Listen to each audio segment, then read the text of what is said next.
Bom dia, boa tarde, boa noite, pessoal. Tudo bom? Na aula de hoje a gente vai prosseguir então vendo pontuação, como a gente já viu na última aula.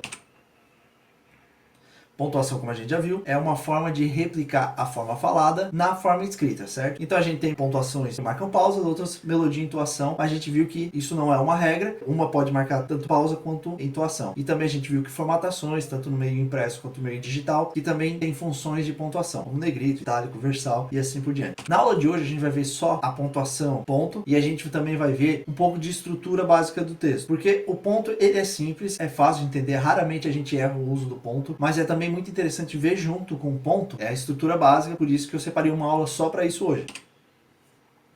Seguindo aqui, então, a gente vê que ponto, assim como a vírgula, é uma pausa, só que o ponto é a pausa máxima que a gente tem na nossa língua escrita. Então, o ponto é usado para finalizar. Ele tem 4 tipos de finalização: ou oração, período, parágrafo, ou enunciado, como a gente vai ver na estrutura do texto nesse próximo slide aqui. Como a gente sabe, o texto ele é formado, claro, por letras, palavras, mas quando a gente vê a estrutura de forma mais conceitual do texto, a gente vê que a gente começa separando por orações. Eu tenho uma oração, como a gente já aprendeu, que tem um verbo. Aqui, ó, o clássico conceito de justiça afirma. Então, afirma é o verbo, o sujeito, o clássico conceito de justiça. Então, aqui a gente já tem uma oração. E também a gente sabe que uma ou mais orações já formam um período. E assim a gente tem o período simples, período composto. E os períodos, eles formam assim parágrafos. Uma oração ou mais formam períodos, períodos formam parágrafos e parágrafos formam um texto. E assim a pontuação serve, principalmente para ter essa finalização que, como a gente vai ver, de ideias, né? É muito o ponto, assim como as outras pontuações, essa é muito ligada à ideia do texto. Não simplesmente como a gente viu na vírgula ali, que muitos dizem que é simplesmente uma pausa para respirar, mas tem muito a ver com a ideia do texto, com um grupo de ideias que está sendo passado no texto. Então a gente começa vendo que o ponto ele é usado para encerrar, para finalizar. Começamos vendo a oração declarativa, que é uma oração que passa uma afirmação, um fato. Ó, vou para casa. Fato, ponto final. A depressão não é brincadeira. Ponto. Por que eu digo isso? Porque a gente também tem um ponto de interrogação. Ponto de interrogação é uma dúvida. Ponto de exclamação exclama algo. O ponto, ele encerra a oração declarativa. Essa é a diferença. E como eu falei, é muito ligado à ideia. A oração, o que eu queria passar, vou para casa. E a ideia que eu queria passar é a depressão não é brincadeira. Ponto final. Encerrei minha ideia como ponto.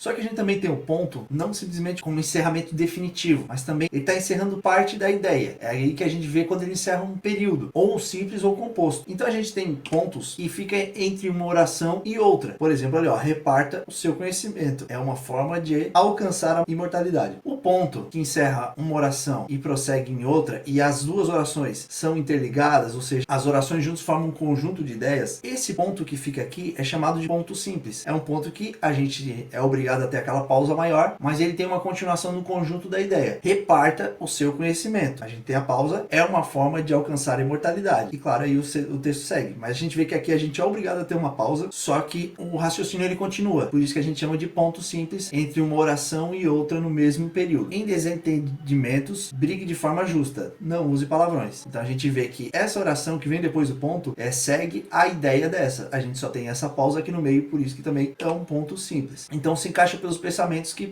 expressa. Conjunto de ideias expressa um pensamento e ali no meio tem um ponto dando aquela pausa maior. São os pontos simples. A gente vê também, desde na escrita moderna, é usado para expressar a ideia e sentimento de uma forma mais explícita. Por exemplo, ali, ó, era, na verdade, um mestre. O mestre. A gente tem uma pausa maior, mestre Goethe. O que eu quero? Por que eu botei aquele ponto? Para dar mais ênfase ao mestre. Então, por isso que ele é usado para passar, ensinar uma ideia, um sentimento de, nesse caso, superioridade. Estou dando mais ênfase ao mestre, dando essa pausa maior, por isso que eu uso o ponto entre uma oração e outra, sendo que continua-se a mesma ideia, o mesmo pensamento. Então, como a gente viu, períodos formam parágrafos, a gente também tem um ponto que encerra o parágrafo, que a gente chama de ponto parágrafo. A gente vê aqui o parágrafo, e como é que se distingue? É quando encerra o grupo de ideias. Então eu encerrei, como a gente já falou lá no ponto simples, que eu tenho um ponto entre uma oração e outra, mas eu continuo encadeando a mesma ideia. No parágrafo eu encerro quando eu encerro um grupo de ideias. Ó. Nesse caso aqui, como é uma redação, a gente vê que quando ele termina a introdução, depois vocês podem ler essa parte aqui, quando ele termina a introdução e vai começar o desenvolvimento, ele encerra o parágrafo e vai para outro. Por quê? Porque a abordagem vai ser diferente. A abordagem na introdução é uma e a abordagem no desenvolvimento vai ser outra. Então ele encerra o grupo de ideias, que principalmente é destacado depois do ponto por esse espaço aqui, e depois no início do parágrafo a gente tem esse espaçamento aqui também. Então assim que a gente distingue um parágrafo de outro. Claro, pela ideia, ele encerrou o grupo de ideias, ele encerra o parágrafo e começa em outra. Então ponto parágrafo, ele encerra um grupo de ideias. E a gente tem enunciado, que encerra a ideia que quer ser passada, ou seja, a intenção na sua totalidade. Esse a gente chama de ponto final. Como eu tenho todo o desenvolvimento aqui do meu raciocínio, então aqui eu tenho um ponto final, porque esse é um enunciado. Eu encerro tudo que eu quero dizer, toda a ideia já foi dita, então eu encerro com um ponto final. Isso a gente chama de ponto final por conta disso. Então, uma aula bem simples, bem tranquila. A gente nunca erra, normalmente, o uso do ponto, mas é bom a gente ter noção que o ponto não é simplesmente só para encerrar. Então, muitas vezes, para não ficar cansativo, porque a vírgula, como é uma pausa curta, às vezes eu posso encerrar com um ponto final e continuar com outra oração no mesmo parágrafo, sendo que uma ideia está interligada com a outra, só que eu vou seguir de uma forma diferente dali. Esse tipo de pausa, ele deixa o texto menos cansativo, por isso que ele pode ser usado também. Então, também é bom a gente ter ideia desse como é que funciona o parágrafo, como é que funciona o período e um texto totalmente formatado. E também é interessante ter a noção de que, assim como a vírgula a gente não pode separar termos essenciais e todas aquelas regras que a gente viu, a pontuação também segue a mesma lógica, né? Como a vírgula tem aquelas regras, o ponto também se encaixa, sendo que eu não posso fazer aquelas separações da mesma forma, ao invés de usar uma vírgula, usar um ponto, porque a única diferença é que é uma pausa maior, né? E tem, como a gente viu, as funções principalmente de encerrar, certo? Então, gente, qualquer coisa, se ficou alguma dúvida, vocês podem voltar, rever a aula, uma aula bem simples, bem tranquila, tá? Esse assunto de ponto é muito light, muito tranquilo, estrutura básica também de um texto, a gente, depois que a gente tem noção, é muito tranquilo formatar e fazer da forma correta, mas qualquer coisa vocês podem rever a aula e vocês vão fazer os exercícios propostos a vocês, certo? Então, muito obrigado a todos, viu? E bons estudos!